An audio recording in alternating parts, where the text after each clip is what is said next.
Alors aujourd'hui, j'aimerais qu'on ait une discussion sur la conciliation vie professionnelle, vie personnelle. Et plus particulièrement de comment faire pour trouver le juste équilibre entre nos aspirations professionnelles et nos responsabilités personnelles et familiales. La première chose à faire dans un premier temps et qui est vraiment important et que je remarque aussi beaucoup chez certaines de mes clientes, c'est dans un premier temps de comprendre ses priorités personnelles et professionnelles. Parce que parfois, je vois trop de personnes qui, alors même qu'elles ne s'épanouissent pas dans leur job, continuent à s'investir véritablement au détriment des autres sphères de leur vie, alors que leur épanouissement et surtout la préservation de leur santé mentale passerait par euh, plus de clarté sur ce qui est prioritaire pour elles et elles apprendraient davantage à lâcher du lest, peut-être à lever le pied dans leur vie professionnelle. Et souvent, quand on est dans ce surinvestissement professionnel, derrière, il y a plusieurs raisons qui nous invitent à nous surinvestir, alors même que l'objectif, probablement, c'est de quitter l'entreprise. Mais voilà, on rentre peut-être dans un schéma de j'ai besoin de prouver ma valeur, ou j'ai peur d'être rejeté, j'ai peur d'être critiqué, ou je me sens pas suffisamment légitime.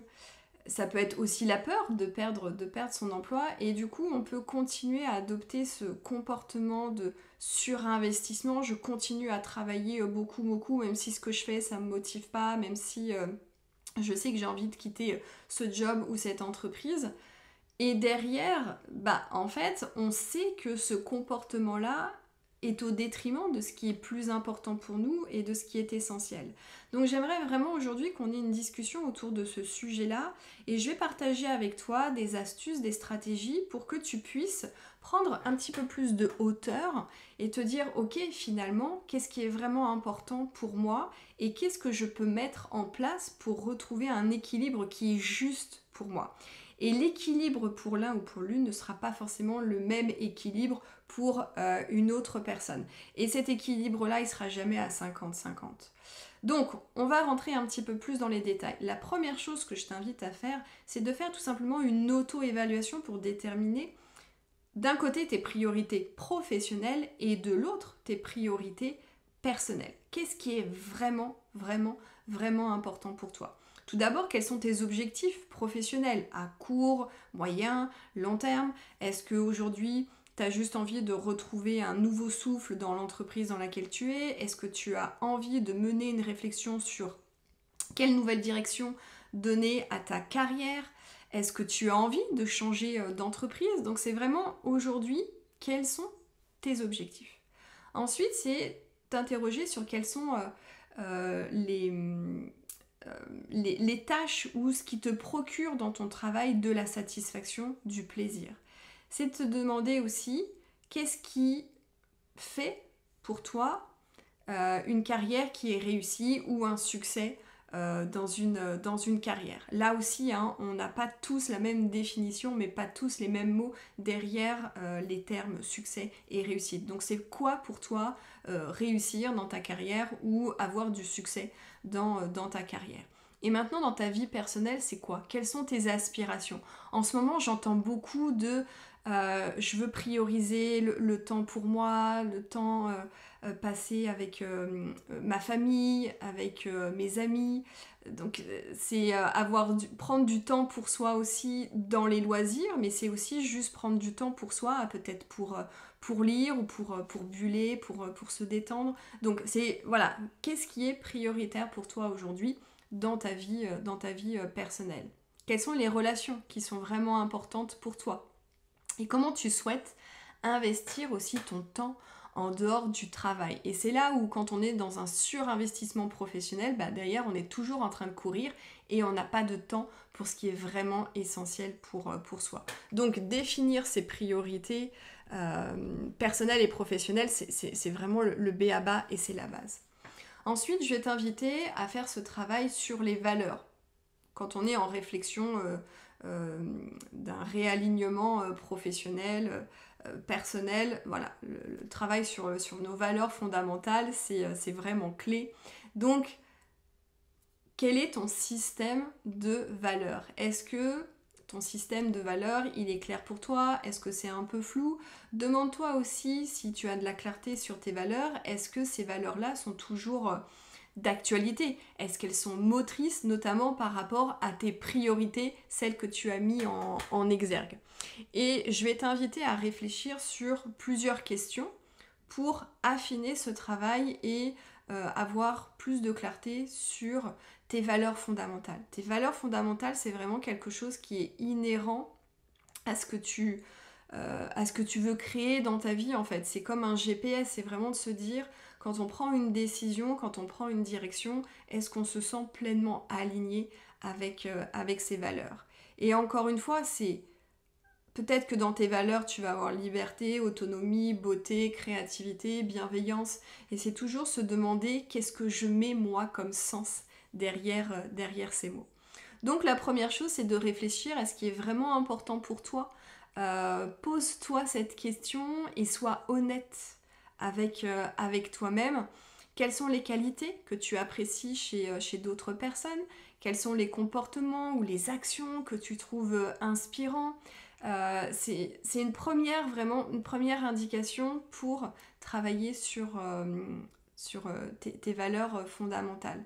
Ensuite, examine tes réactions émotionnelles. Souvent, quand on a des réactions fortes, où on peut se mettre en colère, où on peut s'énerver, ou vraiment, tu sais, des réactions où on serait prêt à taper du poing sur la table, ou alors ce qui au contraire nous met en joie ou nous fait tirer la larme à l'œil, eh bien ça donne des indications sur des choses qui sont vraiment importantes pour nous, et ça touche bien évidemment nos valeurs. Par exemple, lorsque on a la valeur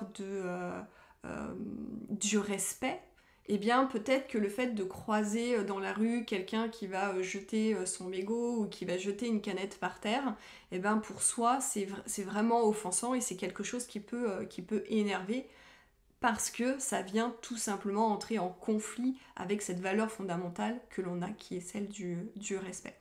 Ensuite, passe en revue les décisions que tu as prises de par le passé, tes choix, et demande-toi pourquoi j'ai fait ce choix-là, qu'est-ce qui m'a motivé dans ce choix. Est-ce que c'était par un sentiment de bien-être, ou au contraire, est-ce que j'ai fait ce choix-là parce que je sentais que dans la situation dans laquelle il y avait un conflit, où je me sentais pas bien. Et ensuite, ça va être de regarder les thèmes récurrents, euh, c'est-à-dire tout ce qui est en lien finalement avec les questions précédentes. Il y a peut-être des choses qui sont redondantes, ou du moins qui tournent autour du même domaine. Peut-être que ça peut être en lien avec la nature, peut-être que ça peut être en lien avec la famille, avec l'équilibre, avec la liberté. Donc ces quelques questions, elles vont t'aider à affiner un petit peu plus ton système de valeurs. Ensuite, on va s'amuser à se fixer des objectifs. Alors pas n'importe quels objectifs, hein. Un objectif, il faut qu'il soit réaliste et réalisable dans chaque sphère de ta vie. Parce que pour rappel, l'équilibre de vie, même si on part de la carrière et de notre vie personnelle, et aussi de nos responsabilités personnelles et familiales, l'équilibre de vie, c'est trouver un équilibre entre toutes les sphères de notre vie. Et donc, qu'est-ce qu'on va avoir comme sphère dans notre vie? Alors ça, c'est un exercice que tu connais peut-être de développement personnel, qui s'appelle la roue de la vie. Alors, il peut y avoir 6 domaines, 7 domaines, 8 domaines. À toi aussi de t'amuser avec ces outils et de te les approprier. Mais en règle générale, les domaines, ça va tourner autour de la carrière, de nos finances, de notre santé, de nos relations familiales, personnelles. Ça va être la vie de couple, ça va être tout ce qui est développement ou croissance personnelle. On peut rajouter la spiritualité. Donc c'est vraiment regarder tous ces domaines de vie et de s'auto-évaluer, là encore, et de se dire, ok, dans ma carrière, aujourd'hui, où est-ce que j'en suis? Probablement que tu vas me dire que tu es à 2, 3, peut-être 4. Voilà, donc la carrière peut être un domaine dans lequel tu as besoin de poser des actions, de fixer un objectif. Ça peut être au niveau de tes finances, peut-être que ça peut être aussi au niveau de ta santé et ton bien-être.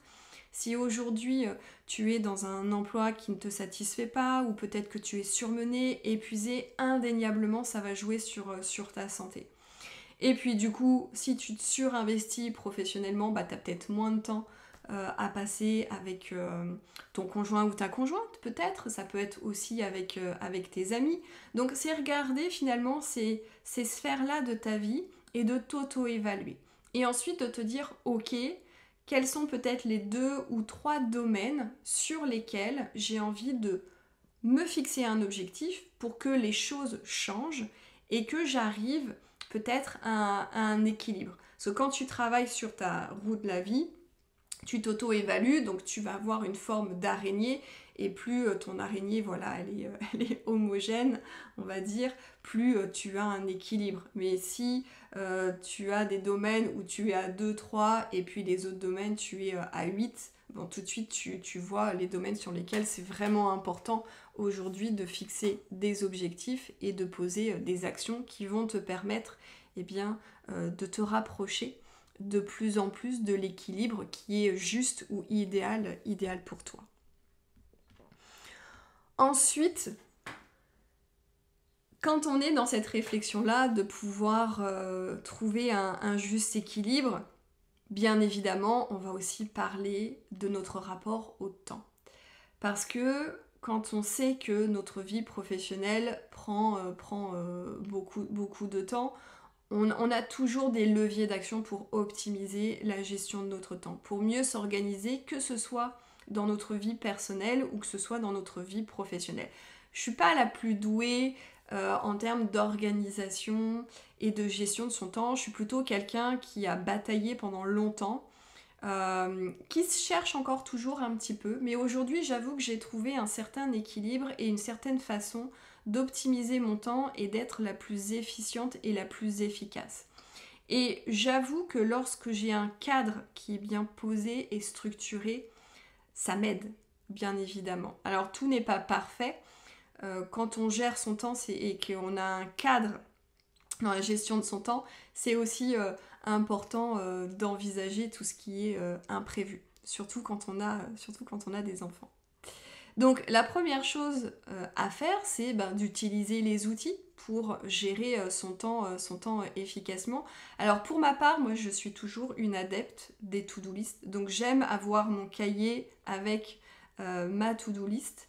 Et en fait, ce que je fais, c'est que je liste toutes les tâches que j'ai à faire, les différents rendez-vous. Et ensuite, j'aime évaluer le temps que je vais mettre par tâche pour que je puisse ensuite le planifier. Et tout ce qui est planification, après, c'est sur Google Agenda. Donc là, j'ai aussi bien tous mes impératifs professionnels que personnels. Donc ça m'aide comme ça à voir quels sont les temps où les choses sont vraiment incompressibles et là où, au contraire, je peux éventuellement me libérer du temps pour faire des choses qui me procurent du plaisir et qui sont importants dans mon équilibre de vie. Ensuite, la deuxième chose que tu peux mettre en place, mais je sais que c'est pas forcément adapté pour tout le monde, mais on peut expérimenter et tester, c'est une routine. Parce que la routine, elle t'aide bien évidemment à maximiser ta productivité. Donc, on parle beaucoup de miracle morning avec le fait de se lever très tôt le matin, d'avoir plusieurs activités de 5 minutes pour vraiment te mettre dans une dynamique positive et commencer une journée vraiment du bon pied. Je suis pas forcément très adepte du fait de se lever très tôt, même si j'ai appris du fait d'avoir des responsabilités familiales à me lever plus tôt. J'avoue que mon horaire la plus idéale en semaine serait 7h30, 8h. Bon, aujourd'hui c'est plutôt aux alentours de 6h30, mais j'ai apprécié en fait ce temps-là où je suis seule, où les autres membres de la famille sont encore au lit, et ça me permet voilà, de me conditionner finalement et de poser des intentions sur ce que je souhaite vivre et expérimenter dans ma journée.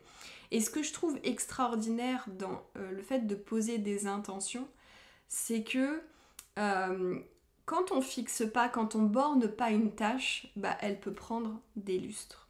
Et à partir du moment où on se dit, ok, je définis un cadre pour cette tâche et je m'y dédie pendant peut-être 30 minutes ou 1 heure, et bien il y a de très très fortes probabilités pour que la tâche elle soit accomplie dans ce laps de temps-là. Et donc je parle de mon expérience en tant qu'entrepreneur, mais je me souviens quand j'étais salariée, j'avais pas cette discipline-là. Et mes journées, elles pouvaient être très longues, alors qu'elles pouvaient être beaucoup plus courtes si j'avais vraiment mis en place certains automatismes, certaines routines pour optimiser ma productivité et mon efficience. Le problème aujourd'hui, notamment en France, c'est qu'on est beaucoup dans une culture du présentéisme. Et on peut donc se dire que on va faire cette tâche-là qu'on pourrait faire en une demi-heure, on va la faire 1 heure parce que ça fait bien d'être au bureau jusqu'à tard. Et je pense que c'est vraiment important de renverser ce truc du présentéisme en France et qu'on est parfaitement capable d'atteindre nos objectifs, de réaliser notre travail dans un temps qui est imparti, qui est beaucoup plus court. Donc, importance, voilà, de mettre des routines, de mettre en place des petites actions qui vont te permettre aussi, toi, d'être plus productive. Et encore une fois, l'objectif, c'est de se dégager du temps, c'est de ne pas passer non plus toute sa vie au travail, mais de se dégager du temps pour derrière faire des choses qui nous nourrissent et qui sont importantes à notre équilibre. Et si aujourd'hui tu es dans une réflexion de changement professionnel, peut-être même de reconversion professionnelle, et que si tu passes tout ton temps au travail, derrière tu vas me dire j'ai pas le temps ou je n'ai pas l'énergie. Donc comment aujourd'hui tu peux d'ores et déjà poser des actions concrètes qui vont te permettre toi de dégager du temps pour ce qui est vraiment important pour toi, à savoir ton épanouissement dans ta vie professionnelle. Ensuite, la troisième chose à faire dans tout ce qui est gestion et organisation du temps, c'est la délégation. C'est savoir dire non et savoir déléguer. Alors, savoir dire non, c'est souvent compliqué. Et là aussi, ça va toucher à ton système de croyance, à tes blessures émotionnelles. Donc c'est aussi important d'aller comprendre ce qui t'empêche toi de t'affirmer davantage et de transmettre aux autres quels sont tes besoins et quels sont tes désirs, ce qui est ok pour toi et ce qui n'est pas ok pour toi. Quand il s'agit d'identifier les actions que l'on peut, les tâches que l'on peut déléguer ou que l'on peut supprimer, encore une fois, que ce soit au niveau professionnel que personnel, eh bien le meilleur outil dont on parle très souvent, c'est la matrice Eisenhower, qui nous permet d'identifier ce qui est important, de ce qui est important et urgent, ce qui n'est pas important mais urgent, ce qui n'est ni urgent ni important. Enfin voilà, c'est vraiment de remplir ce template de la matrice Eisenhower pour savoir qu'est-ce que finalement je peux déléguer et qu'est-ce que je peux vraiment supprimer soit de mes tâches en tant que professionnelle, soit de choses que je fais dans ma vie personnelle, mais qui peut-être à l'instant T n'ont vraiment aucun intérêt et n'apportent rien dans ta vie, encore une fois, par rapport à ce qui est prioritaire pour toi, par rapport à tes valeurs et par rapport aux objectifs que tu t'es fixés pour retrouver un équilibre dans toutes les sphères de ta vie. Ensuite, ce qui est important à mon sens, c'est dans la continuité de cette capacité à s'affirmer, c'est de communiquer et d'être davantage dans la collaboration. Donc c'est communiquer ouvertement avec les membres de ta famille. Alors si tu as des enfants en bas âge, c'est un peu plus compliqué, mais la seule personne avec qui tu peux vraiment communiquer ouvertement, ça va être ton conjoint et éventuellement parents, beaux-parents s'ils sont à côté. Donc ça, c'est dans la sphère vie familiale, vie personnelle. Et au niveau professionnel, c'est aussi parler ouvertement de choses, de ses besoins, de ses contraintes à ses collègues et aussi à ses managers. Et je trouve que on met trop de pincettes, ou du moins on n'ose pas assez exprimer nos désirs, exprimer nos contraintes et dire bon bah voilà, ça c'est un non négociable pour moi. À partir de maintenant, voilà, j'ai cette contrainte familiale et je décide de quitter le travail après 18 heures. Et souvent on n'ose pas le faire parce que voilà, ça vient réveiller certaines peurs. Mais je pense que c'est vraiment important de reprendre son leadership et de s'affirmer davantage. Euh, donc voilà, moi c'est quelque chose que j'ai toujours fait très naturellement. Je veux pas dire que ça a toujours été très bien reçu, mais quand j'étais salariée, voilà, à partir du moment où je suis devenue maman, pour moi il y avait des non négociables. Et ça a été négocié et ça a été mis sur la table avec la direction. Bon, derrière, encore une fois, rien n'est parfait et j'endosse aussi la pleine responsabilité des comportements que j'ai pu avoir par la suite, qui a été de rallumer l'ordinateur en rentrant à la maison, de travailler tard le soir, de travailler des week-ends pour rattraper le retard. Mais je pense que c'est vraiment important de dire les choses et juste de se préserver. Donc ensuite, c'est aussi d'établir des limites claires entre vie professionnelle et vie personnelle. Là aussi, au départ, j'ai toujours été très cadrée, très au clair avec ce que je voulais. Et puis ensuite, j'ai laissé grignoter un petit peu cette ligne imaginaire entre vie professionnelle et vie personnelle. Mais c'est important quand même de redéfinir les choses. Et depuis un certain temps, dans mon entreprise, dans ma maison, j'ai un bureau à part et j'ai pris l'habitude à nouveau de fermer la porte. Et quand je sors de mon bureau et que pour moi, j'estime que la journée est finie, je ferme la porte du bureau. C'est un geste symbolique pour me dire, le bureau en fait, c'est le travail, c'est mon activité, c'est mon entreprise. Mais quand je sors du bureau parce que j'estime que j'ai fini ma journée, eh bien je ferme la porte.